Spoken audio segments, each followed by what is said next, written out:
Hi. Well, it's great to be back, and I thank you all for coming, willingly or unwillingly. At a poetry reading, there are always a few people that are dragged along, and they're pretty easy to spot. But I can, if you are one of those, I can pretty much guarantee that this will not be as bad as you thought. Maybe at moments it'll underline your worst suspicions, but generally speaking, no. I'd love to tell you more about what I've been doing since we last met, but one of the things I did in January of this year, in conjunction with the 92nd Street Y in New York, which is the kind of premier place for readings and has been since the 1950s really, is I curated and then presented an evening that we call the Listening Room. And I had at my disposal all the tapes, the archives of all the readings since 1951 of E. Cummings, Wallace Stevens, T.S. Eliot, all the big guns and some littler guns. And so I picked some of those poems and introduced them. And of course, everybody wanted to hear Dylan Thomas because of his kind of oratorical and sonorous delivery. And I'd heard about this, but listening to the tapes, there was the evidence that Dylan Thomas was in the habit of, before he read his own poems, he would read, spend quite a bit of time, maybe 20 minutes or half an hour, reading the poems of others, of all sorts of different poets. And so I thought this evening that I would definitely not do that. I just wanted to reassure you. One of the beginning of this reading has a kind of motive, and it's, I wanted to correct a misconception. The misconception is that my persona, in other words, this speaking voice that I more or less concocted, is a homebody, does not get out much. Someone called me, and I guess him, an indoor nature poet, because he gets over to the window good, and that's a great window you have to look at out there in this excellent weather. But the door is another issue. It's a little too much for him to get outdoors. Well, this is all wrong. And I wanted to read some poems that back up that position and correct that misperception. But I have to say that I'm partially responsible for encouraging that image. I have a book called Sailing Alone Around the Room, which gives you kind of claustrophobic feeling already. And I wanted to, I'm just going to plead guilty in the beginning and read another poem that secures my persona's position as essentially an indoor agoraphobic entity. And the poem is called Fishing on the Susquehanna in July. I have never been fishing on the Susquehanna, or on any river for that matter, to be perfectly honest. Not in July or any month have I had the pleasure, if it is a pleasure, of fishing on the Susquehanna. I am more likely to be found in a quiet room like this one, a painting of a woman on the wall, a bowl of tangerines on the table, trying to manufacture the sensation of fishing on the Susquehanna. There is little doubt others have been fishing on the Susquehanna, rowing upstream in a wooden boat, sliding the oars under the water, then raising them to drip in the light. But the nearest I have ever come to fishing on the Susquehanna was one afternoon in a museum in Philadelphia, when I balanced the little egg of time in front of a painting in which that river curled around a bend under a blue cloud-ruffled sky, dense trees along the banks, and a fellow with a red bandana sitting in a small green flat-bottomed boat holding the thin whip of a pole. That is something I am unlikely to ever to do, I remember saying to myself and the person next to me. Then I blinked and moved on to other American paintings of haystacks, water whitening over rocks, even one of a brown hare who seemed so wired with alertness, I imagined him springing right out of the frame. So that's...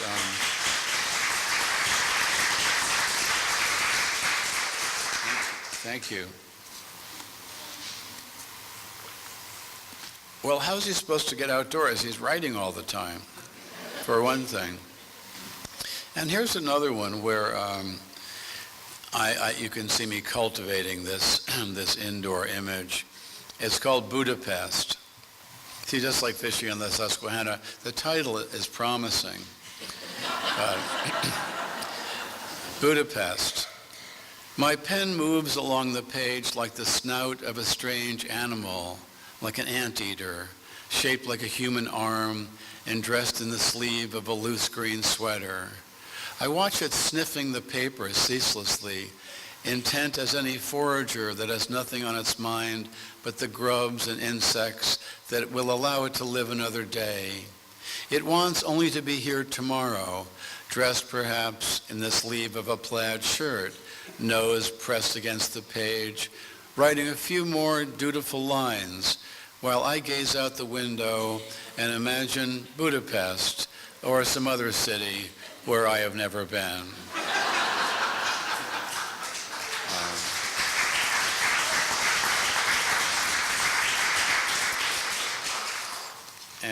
Thank you. And here is a poem called Safe Travels, in which is a kind of renunciation of travel. But we'll get to the other person in a minute. It has the word snood in it. That's something that women used to, a little hairnet that women would have. Snood. Men are wearing these today in some places, unaware that they're called snoods. I'm not going to tell them. Safe travels.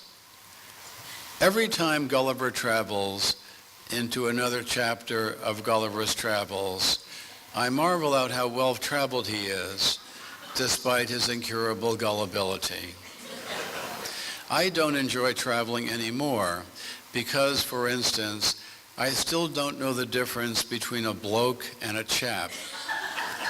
And I'm embarrassed whenever I have to hold out a palm of loose coins to a cashier as if I were feeding a pigeon in the park. Like Proust, I see only trouble in store if I leave my room, which is not lined with cork, only sheets of wallpaper featuring orange flowers and little green vines. Of course, anytime I want, I can travel in my imagination, but only as far as Toronto, where some graduate students with goatees and snoods are translating my poems into Canadian.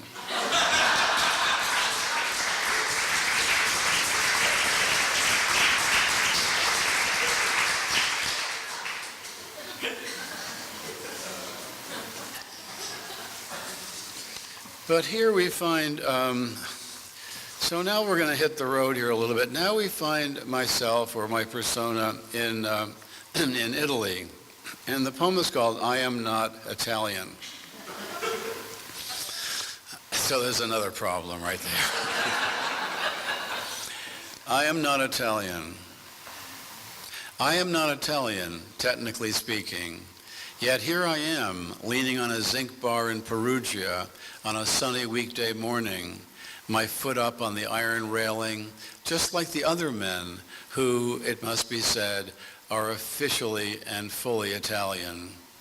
It's 8:40, and they are off to work, some in offices, others sweeping the streets, while I am off to a museum or a church to see paintings, maybe light a candle in an alcove. Yet here we all are in our suits and work shirts, joined in the brotherhood of espresso, or how is it said, la fratellanza dell'espresso, draining our little white cups with an artful rotation of the wrist, each of us tasting the same sweetness of life if you take a little sugar, and the bitterness of its brevity, whether you choose to take sugar or not.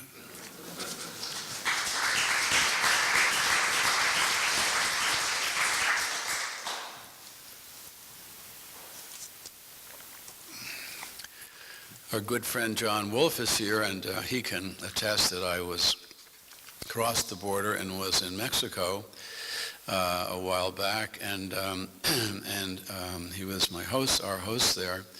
And the poem that came out of it is called The Symphony Orchestra of San Miguel de Allende. The Symphony Orchestra of San Miguel de Allende is not made up of the usual instruments. Instead of brass, strings, and woodwinds, there are church bells, roosters, doves, and barking dogs, all of which predate the horn, the violin, and the oboe, notably the rooster, who crowed even before the time of Christ. The orchestra plays all day and into the night, but the music is most vibrant in the early morning, when much of the audience is still in bed and not distracted by their jobs and errands, as they will be later in the day. At first, as I listened from my canopied bed, it sounded like a noisy riot of nonsense, until I pictured a gigantic score written centuries ago by the Mozart of Mexico, the same genius who decided those dogs should come in just after the 32 gongs of a solemn bell, who had the doves modulate into an adagio, and who added a rest here and there where the roosters should pause, but not for long. Are we not all seekers of order, I thought, as when we examine the lines in our palms or connect the dots of the stars to form a bear in the sky? Then why not lie here a little longer before rising from our slumber to ponder the great meaning of this composition for dogs, roosters, doves, and bells. The dogs are barking to be fed. The roosters are beckoning us to the hen house where 3 eggs are still warm in the straw. But the doves are mourning our losses, and the bells are there to remind us of God.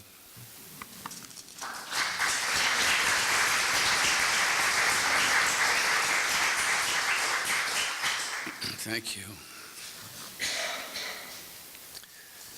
And my persona has been to Idaho.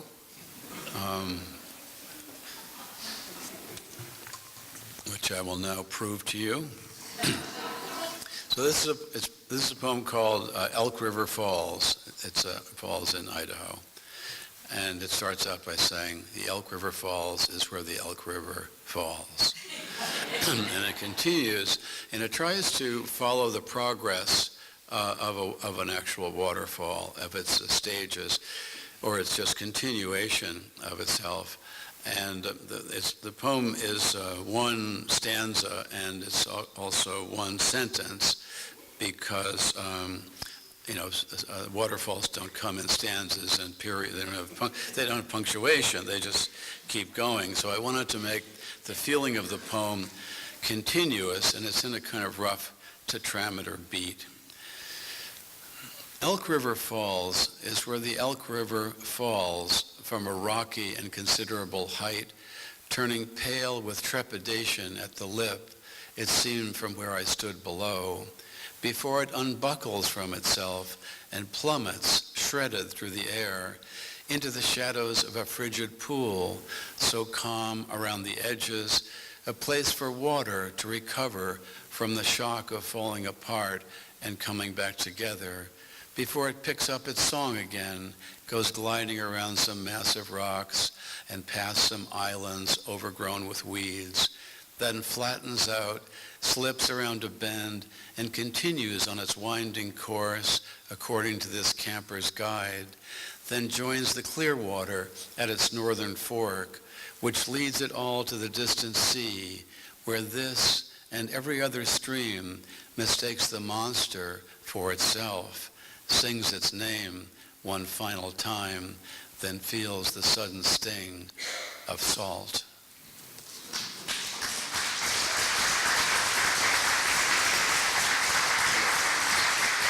Thank you. Sort of the biography of a waterfall, you might say. And there are disappointments in travel, as we know. Someone pointed out, Allende, I think, that the travel writers never tell you how bored you're going to be when you get there. That's always omitted, I guess, because it's your own damn fault if you're not stimulated. And this is a problem of heat. So we went to, my then wife and I went to Palermo. That sounded like a good idea, go to Sicily. But we went in August when it's like 40 degrees Celsius. And it can do strange things for your mind, to your mind. And this is about a kind of mental distortion. Palermo. It was foolish of us to leave our room. The empty plaza was shimmering. The clock looked ready to melt. The heat was a mallet striking a ball and sending it bouncing into the nettles of summer. Even the bees had knocked off for the day. The only thing moving besides us, and we had since stopped under an awning, was a squirrel who was darting this way and that, as if he were having second thoughts about crossing the empty street, his head and tail twitching with indecision.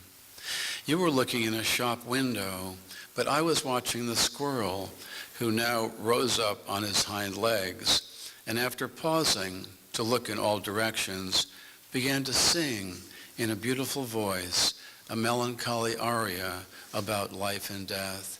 His forepaws clutched against his chest, his face full of longing and hope as the sun beat down on the roofs and the awnings of the city, and the earth continued to turn and hold in its position the moon, which would appear later that night as we sat in a cafe and I stood up on the table with the encouragement of the owner and sang for you and the others the song the squirrel had taught me how to sing.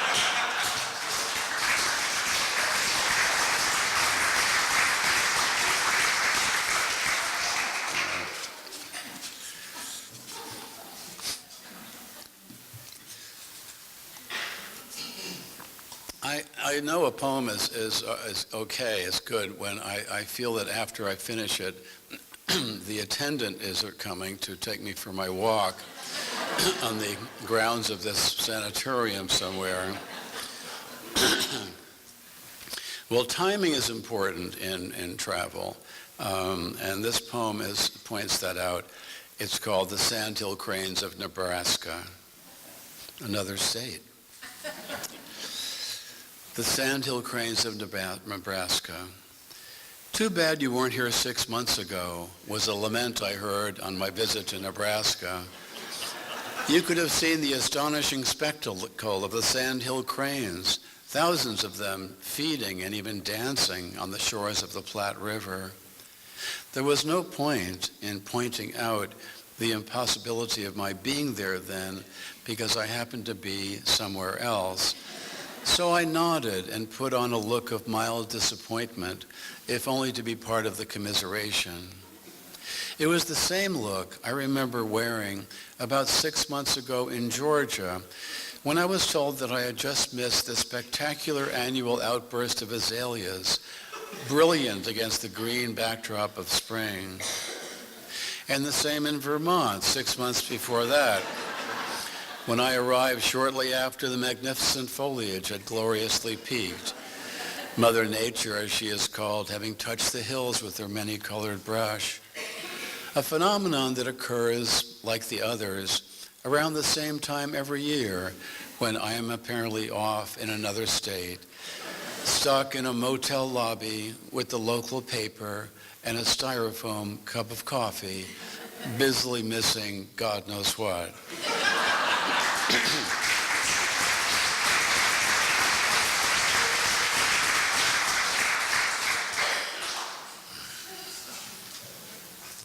And now, there's a word for this. It was made up, I don't know if you know the great poet Howard Nemeroff, who was actually a poet laureate in his time. And he made up he was one of a number of writers who were asked to make up a word that doesn't exist, one that will fill a hole in the language, so you have to perceive a need for a hole, for a word. So his word was a verb. The verb is to azaleate. And to azaleate means to commiserate needlessly with a guest about a natural phenomenon that they just missed, or they're going to miss because they're leaving too early. So you have probably been azaleated yourselves.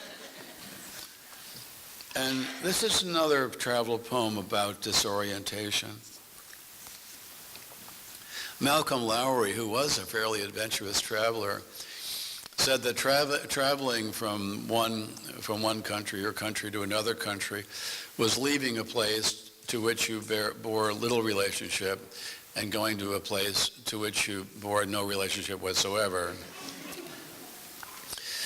This is called Basho, the well-known Japanese haiku master. Basho in Ireland.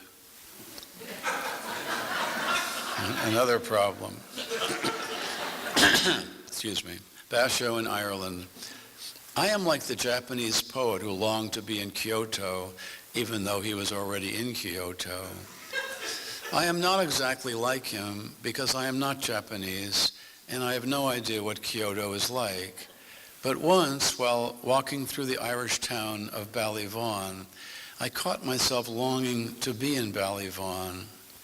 The sensation of being homesick for a place that is not my home, while being right in the middle of it, was particularly strong when I passed the hotel bar, then the fluorescent depth of a laundrette. Also, when I stood at the crossroads with the roadsides pointing in three directions and the enormous buses making their turn. It might have had something to do with the nearby limestone hills and the rain collecting on my collar. But then again, I have longed to be with a number of people while the two of us are sitting in the same room on an ordinary evening without limestone and thousands of miles from Kyoto and the simple wonders of Ballyvaughan. Which reminds me of another Japanese poet who wrote how much he enjoyed not being able to see his favorite mountain because of all the fog.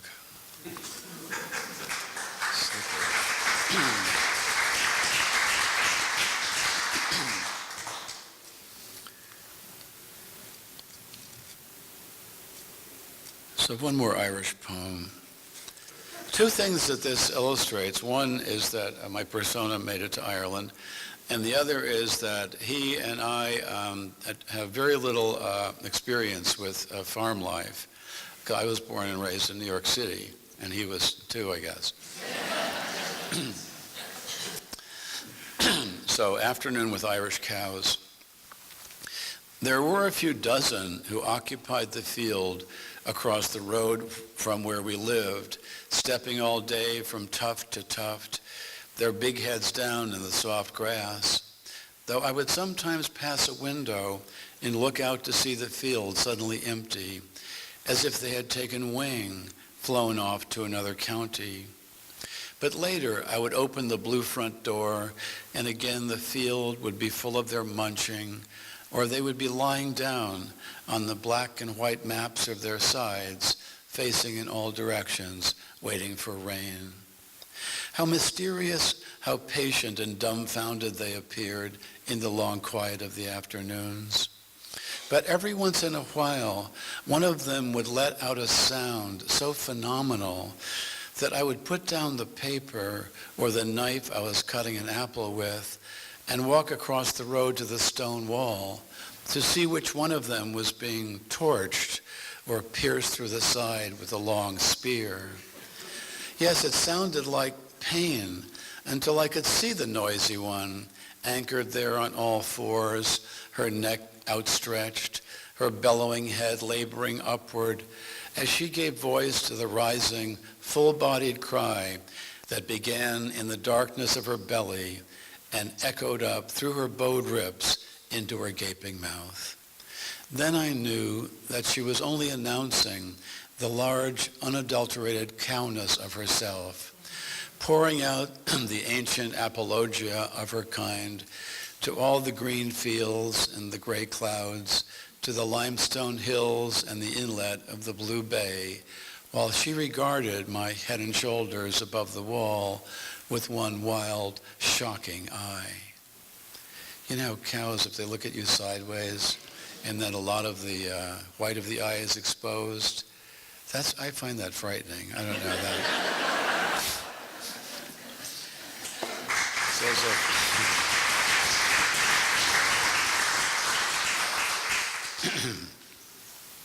It's like the cow is thinking, if I had horns, I would be right over there. Take care of you, young man. Okay, this is a poem called January in Paris.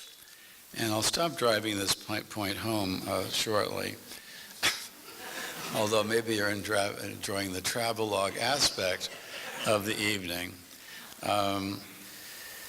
January in Paris. I have never been to Paris in January, I have to admit, but my persona has, so that's who we're talking about here.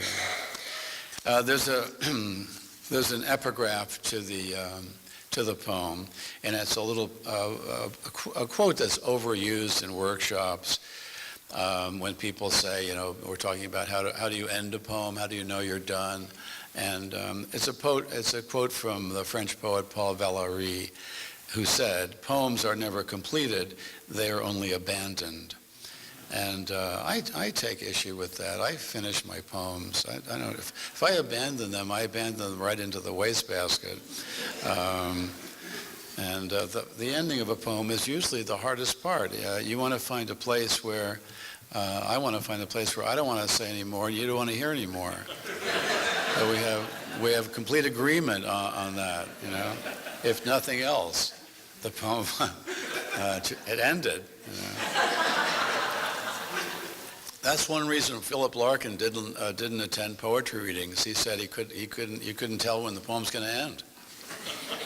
He didn't like that. It made him jumpy. When you hold a poem in your hand, you can see the ending coming up visually, and you can make emotional preparations for that. But I can stop anywhere. You have to. And sometimes it's like some of those movies where what a great ending, and then no, there's another scene. But that would have been a great ending. Here's January in Paris, and it kind of answers that thing about poems being abandoned, not completed. That winter, I had nothing to do but tend the kettle in my shuttered room on the top floor of a pension near a cemetery. But I would sometimes descend the stairs, unlock my bicycle, and pedal along the cold city streets, often turning from a wide boulevard down a narrow side street bearing the name of an obscure patriot. I followed a few private rules, never crossing a bridge without stopping midpoint to lean my bike on the railing and observe the flow of the river below as I tried to better understand the French. In my pale coat and my Basque cap, I pedaled past the windows of a pâtisserie or sat up tall in the seat, arms folded, and clicked downhill, filling my nose with winter air. I would see beggars and street cleaners in their bright uniforms, and sometimes I would see the poems of Valéry, the ones he never finished but abandoned, wandering the streets of the city half-clothed.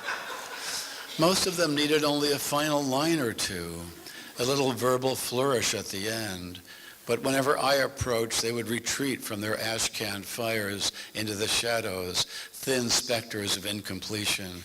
Forsaken for so many decades, how would they ever trust another man with a pen?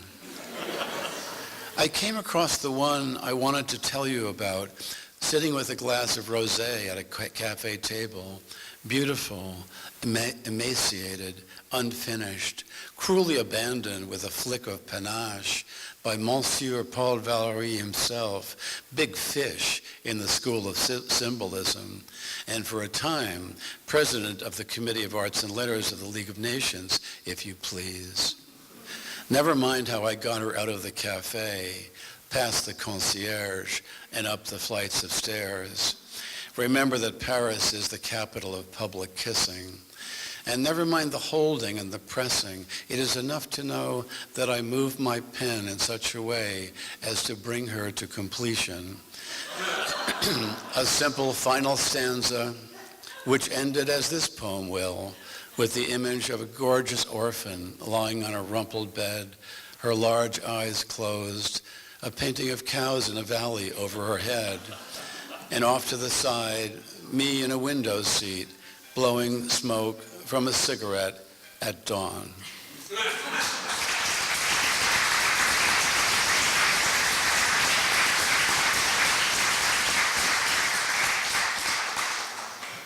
And we're going to end the excuse me. We're going to end the intentionally travelogue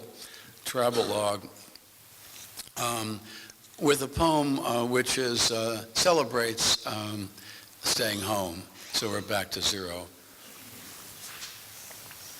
And it was written after a little trip to Europe had to be canceled, and the summer was spent in the suburbs of New York instead. And it's called Consolation.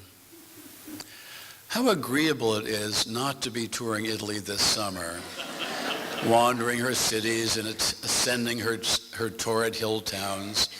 How much better to cruise these local, familiar streets, fully grasping the meaning of every road sign and billboard, and all the sudden hand gestures of my compatriots. There are no abbeys here, no crumbling frescoes or famous domes, and there is no need to memorize a succession of kings or tour the dripping corners of a dungeon. No need to stand around a sarcophagus, see Napoleon's little bed on Elba, or view the bones of a saint under glass. How much better to command the simple precinct of home than be dwarfed by pillar, arch, and basilica? Why hide my head in phrase books and wrinkled maps? Why feed scenery into a hungry, one-eyed camera, eager to eat the world one monument at a time? Instead of slouching in a cafe, ignorant of the word for ice, I will head down to the coffee shop and the waitress known as Dot. I will slide into the flow of the morning paper, all language barriers down, rivers of idiom running freely, eggs over easy on the way. And after breakfast, I will not have to find someone willing to photograph me with my arm around the owner. I will not puzzle over the bill or record in a journal what I had to eat and how the sun came in the window.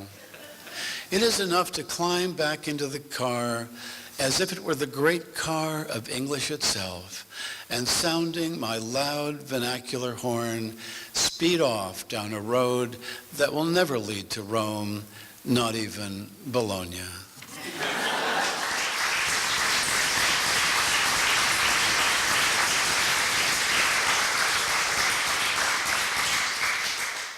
Great, thank you. Nothing wrong with Bologna, but like a lot of places, it's not Rome.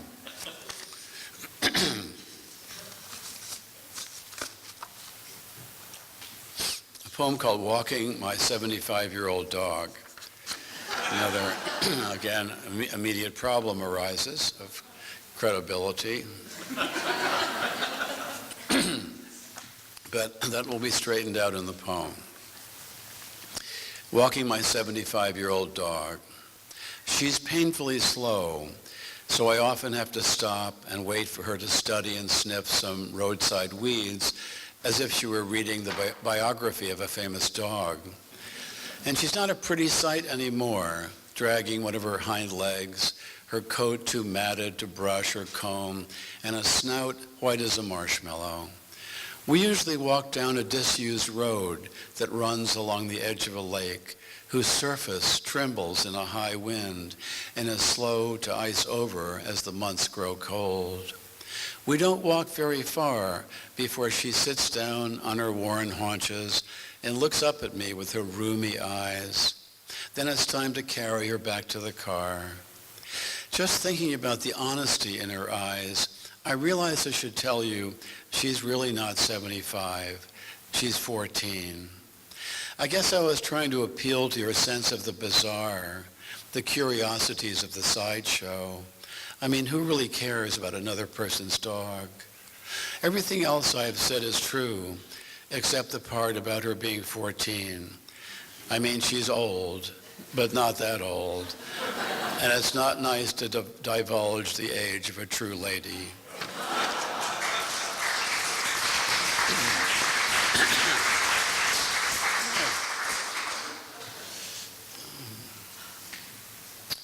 Maybe I read this 2 years ago, about a poem about Tennessee fainting goats. I don't know if that... 2 years is enough time to forget a lot of things. I mean, by the time you get to your cars, I wouldn't want to have to, have you remember what you heard here. Well, also, I'll read this just to refresh your memories. Tennessee fainting goats are a phenomenon, as you might know. And you can see them do their thing, if that's the word for it, on YouTube. I only heard about this fairly recently and immediately wanted to get this down. And it's the poem is called Down on the Farm. All I should say, the Tennessee fainting goats, they live up to every part of the three parts of their name. Yeah, that's all you need to know about them. Down on the farm. Whenever the conversation turns to the subject of Tennessee fainting goats, the question that always comes up is why? Are they so squeamish that they faint like Victorian ladies whenever the farmer uses language on becoming a gentleman? Or is it catching one goat fainting because he sees another one fainting? But that still leaves open the question of what makes the first goat faint. Does the memory of having keeled over one morning make one keel over again? Are they in love? Or is it all just too much? No one seems to know for sure, but it's something to think about when I'm trying to get to sleep at night, or when I'm looking out a window at the barn and the fenced-in pastures beyond. To see a goat stiffen before pitching over on its side with a thump is truly unnerving. But when he rises in a minute or two, as if from the dead, and goes back to munching with his head down in the sweet grass on these hillsides, then everything seems okay again, just like before.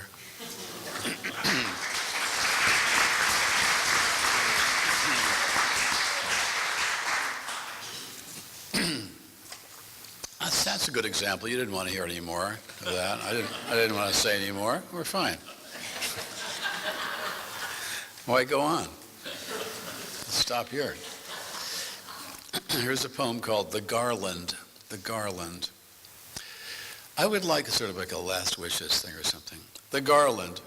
I would like to be laid to rest in a big tomb, topped by a stone figure of an angel who appears to have landed there in order to sob forever, her face buried in her bent arm, one folded wing hanging by her side. Then, whenever I found the time to visit my own grave, after approaching with slow, respectful steps, I would place around her rough neck a garland of wildflowers that I knitted, then run back to the car, laughing and immortal.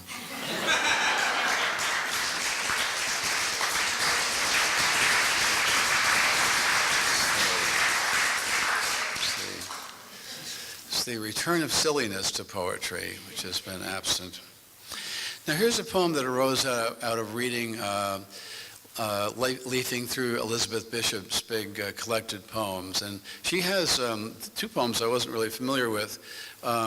They're on facing pages. And one is titled Sleeping on the Ceiling, and the other is titled Sleeping Standing Up. And fair enough, but I thought I would respond to this more sensibly with a poem called Sleeping on My Side. And it's a sonnet also. Sleeping on my side. Every night, no matter where I am, when I lie down, I turn my back on half the world. At home, it's the East I ignore, with its theaters and silverware, as I face the adventurous West. But when I'm on the road in some hotel's room, 213 or 402, I could be pointed anywhere, yet I hardly care as long as you are there, facing the other way. So we are defended in all degrees, and my left ear is pressing down as if listening for hoofbeats in the ground.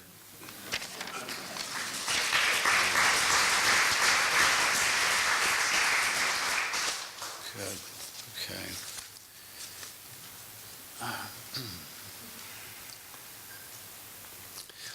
Okay, well, we're not, now at this point, we're not going anywhere. He reassured the audience.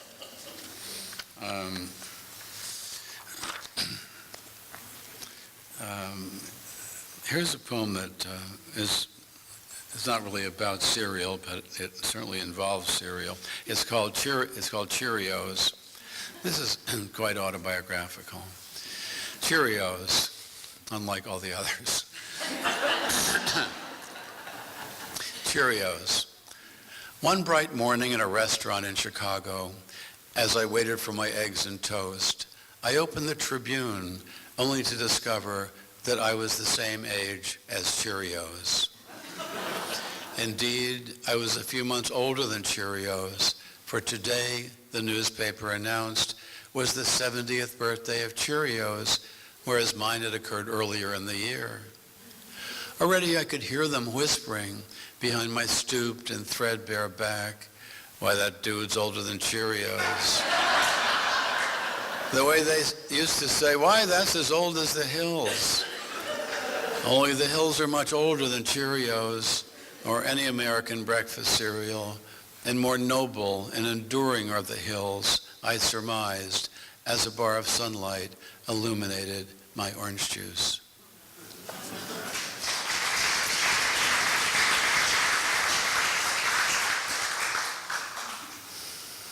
Thanks. How are we doing here? We're good. We're going to have maybe a little question and answer at the end, if you like. Silence deepened. When you give readings, you can feel different kinds of silences, and you sometimes in the middle of a poem, and it's a good sign if a poem gets really good. There's always some ambient noise. Sound people know this, right? There's called room noise. Is that what you call it? It's the noise the room is making. You have like 150, 200 people here or whatever, and little noises are being made. But and often in a good part of a poem, or even after the end of a poem, it becomes really silent. That cuts out, and that's good. So I encourage you to. So this is a poem in which an adult is talking to an adolescent, and that's always a dicey situation. Someone said, I think this is absolutely true. Never try to cheer up a teenager. You'll make matters worse immediately. They don't want to be cheered up. They want to sulk.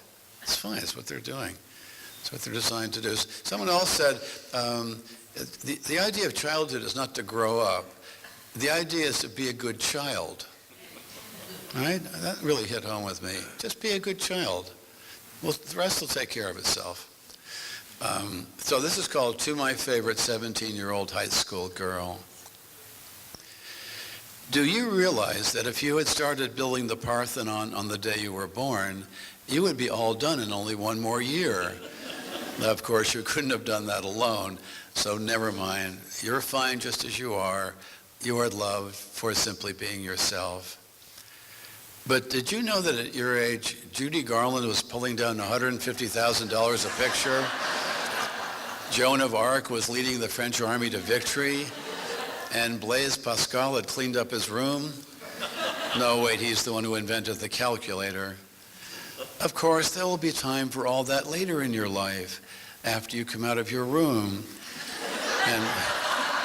and begin to blossom, or at least pick up all your socks.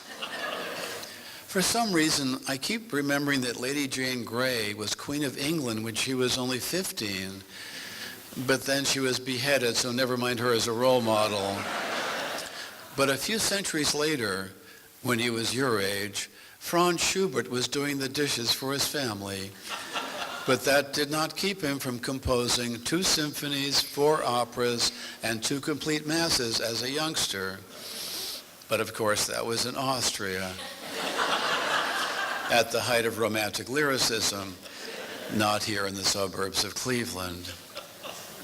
Frankly, who cares if Annie Oakley was a crack shot at 15, or if Maria Callas debuted as Tosca at 17? We think you are special by just being you, playing with your food and staring into space. By the way, I lied about Schubert doing the dishes, but that doesn't mean he never helped out around the house.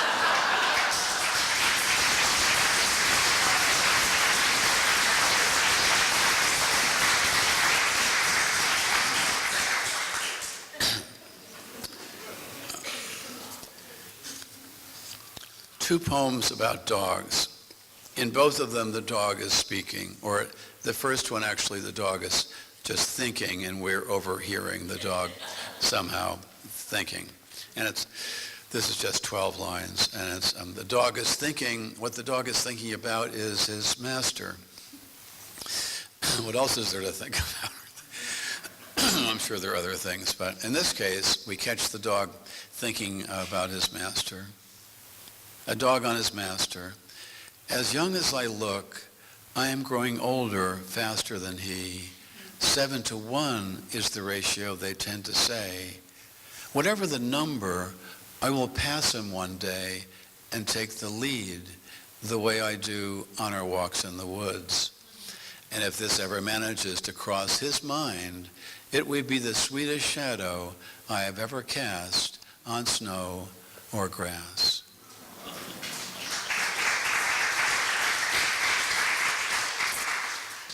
Okay, well, this is another entirely different. That's quite an intelligent pup there in that one. But this is another breed of dog, you might say.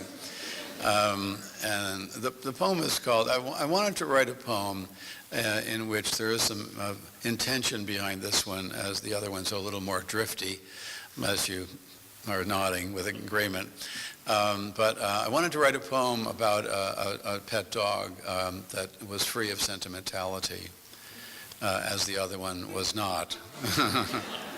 So the poem is called The Revenant. Okay, The Revenant. The Revenant. I am the dog you put to sleep, as you like to call the needle of oblivion. Come back to tell you this simple thing. I never liked you. When I licked your face, I thought of biting off your nose. When I watched you toweling yourself dry, I wanted to leap and unman you with a snap. I resented the way you moved, your lack of animal grace, the way you would sit in a chair to eat, a napkin on your lap, a knife in your hand. I would have run away, but I was too weak, a trick you taught me while I was learning to sit and heel, and greatest of insults, shake hands without a hand. I admit the sight of the leash would excite me, but only because it meant I was about to smell things you had never touched. You do not want to believe this, but I have no reason to lie. I hated the car, hated the rubber toys, disliked your friends, and worse, your relatives. The jingling of my tags drove me mad. You always scratched me in the wrong place. All I ever wanted from you was food and fresh water in my metal bowls. While you slept, I watched you breathe as the moon rose in the sky. It took all of my strength not to raise my head and howl. Now I am free of the collar, free of the yellow raincoat, monogram sweater, the absurdity of your lawn. And that is all you need to know about this place, except what you already supposed and are glad it did not happen sooner, that everyone here can read and write, the dogs in poetry, the cats and all the others in prose.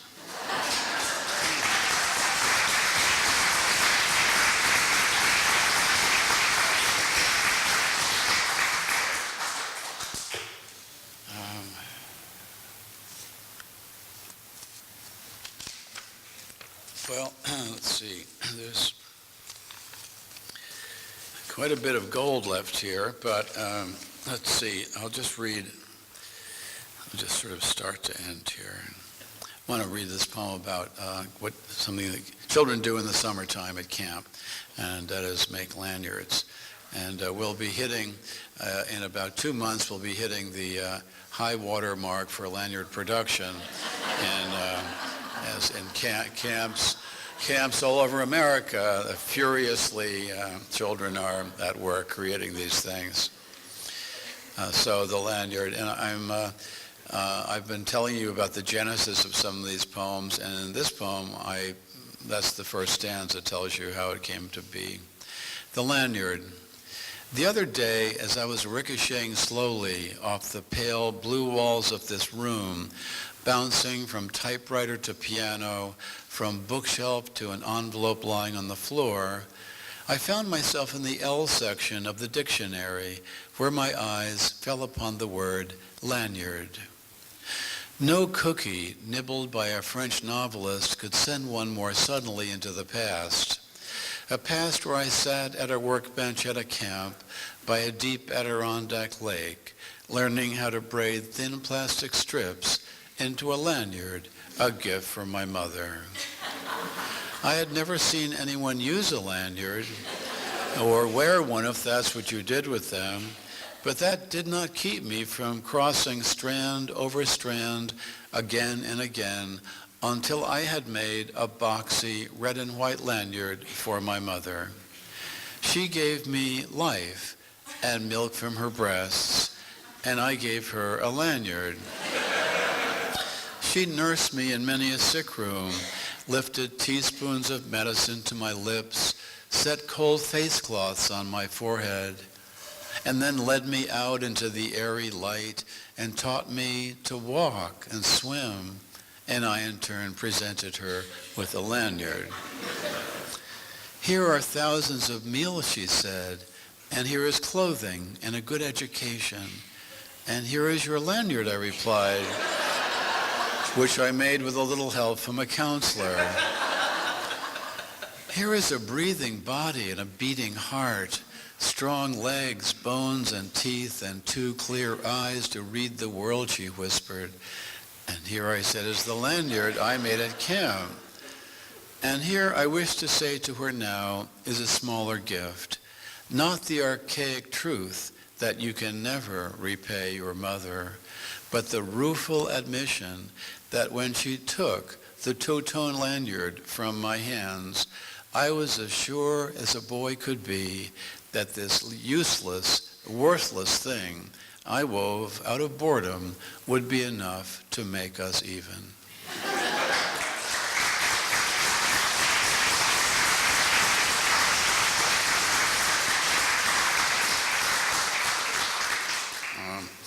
I'm going to read 2 very short poems and then a final poem. And this little short poem is connected sort of back to the 17-year-old who is now all grown up. It's called Oh My God, and it's only 9 lines long. Oh my God, exclamation point. Very naive speaker, you'll see. Oh my God. Not only in church and nightly by their bedsides do young girls pray these days. Wherever they go, prayer is woven into their talk like a bright thread of awe. Even at the pedestrian mall, outbursts of praise spring unbidden from their glossy lips.